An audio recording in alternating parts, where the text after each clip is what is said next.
The Hazelwood School District versus Kohlmeyer is a perfect example of the First Amendment. It is a very interesting case that describes the freedom of speech. Here we have the Hazelwood School District, and here we have the principal who was in charge at the time. His name was Robert Eugene Reynolds. He was handed a copy of the school newspaper, The Spectrum, so that he could approve of it before it was published. He objected to the examples used in the paper.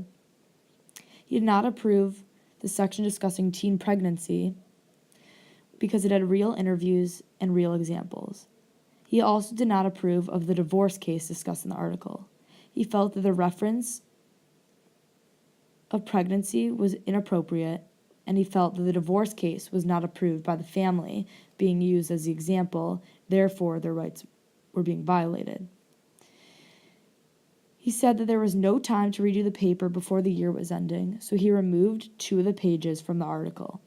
He published a 4-page article rather than a 6-page article, which was the original. The students were not informed of this until they saw the paper themselves. So the journalists who created the paper, Kathy Kohlmeyer and Leslie Smart, filed a court case against the school district.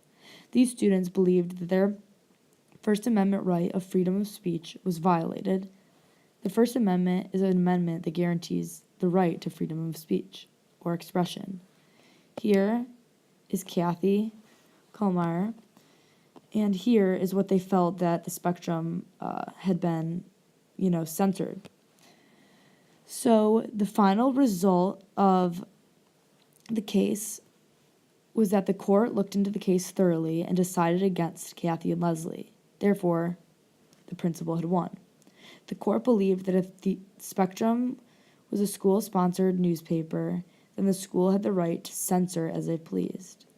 They basically were saying that since the paper had come from the school, the principal was able to censor it as necessary, meaning that what he had done did not violate their freedom of expression. So the final overall gist of the entire case was that the students felt that their rights had been violated because they weren't informed that the content was being removed, which they had written, whereas the principal felt that the subjects of the article were inappropriate and that he had the right to remove as he pleased. Another large issue to continue is that the previous 15 years of decisions in courts had, quote, given student journalists extensive First Amendment protection, from the Scholastic.com.